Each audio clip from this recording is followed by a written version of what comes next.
Hello there, let us examine one of the most negative aspects of organized religion. Dogma.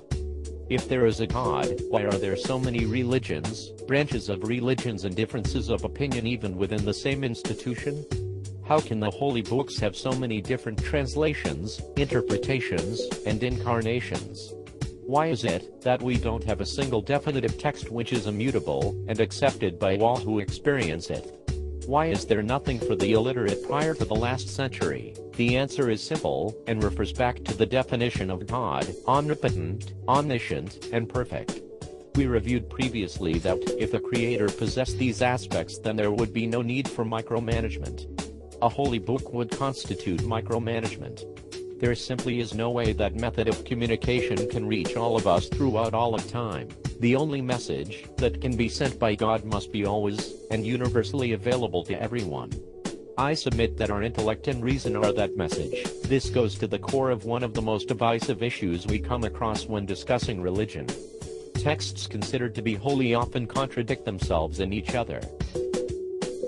In Islam, there is the unfortunate divide between the Sunni and the Shiite, primarily focusing on the ancestry of Muhammad. We see a similar rift in the wars in Europe with the Catholics and Protestants. These are people whose fundamental understanding of the divine is, at a minimum, very similar to that of the people they are in conflict with. Yet they are killing each other over what amounts to minor details.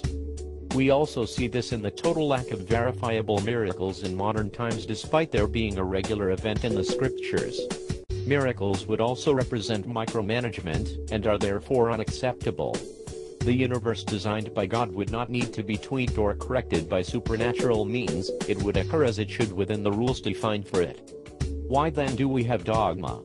It can be attributed to two factors which work together and amplify their degenerative effects over time: ignorance and manipulation.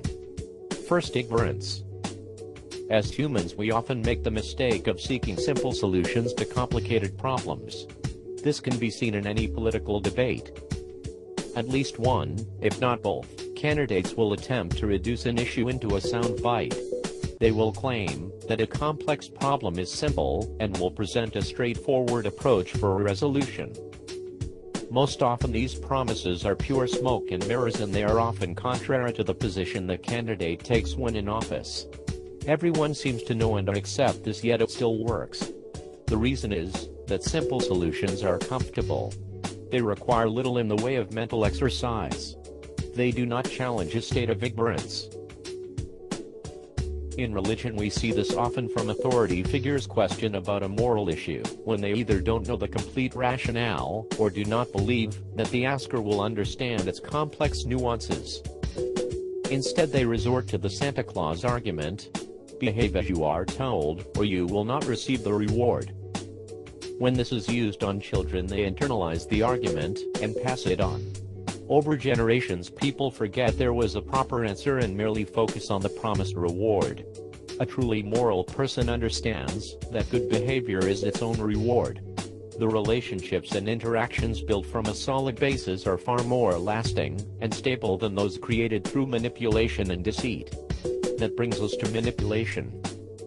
Because many of us have been raised to expect unexplained pronouncements of what God wants, we are susceptible to manipulative individuals who wrap themselves in the trappings of religion. This can take many forms, but is universally used for control. Control of people is power. It brings vast wealth and an army of fanatically devoted individuals eager to be aimed at the manipulator's cause. It is precisely to guard against this abuse that we should be strongly suspicious of anyone or anything advocating blind faith.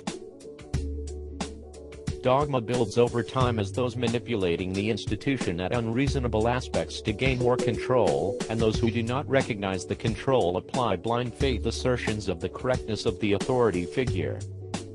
Because these aspects are inherently illogical, they rub against the subconscious of the religious participants, who can be shown to be leaving most major faiths at a greater rate than they are being recruited. This is not to say that all organized religion is wrong, or that the books we consider holy are entirely bad.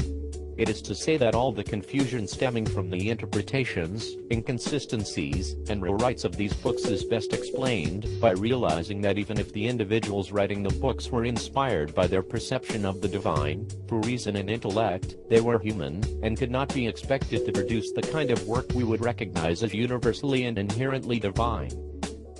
When viewing these works, we need to remember the limited social understanding of the era in which they were written.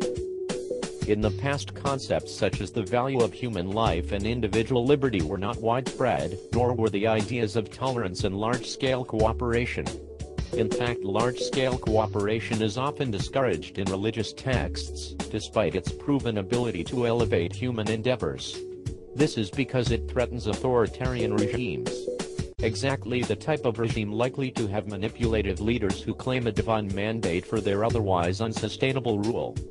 Statements from holy texts, or persons in positions of authority, which oppose these moral concepts need to be understood as erroneous, not propped up by blind faith, where they can be used to attack target groups by manipulative leaders. Any reasonable course of action can be explained reasonably.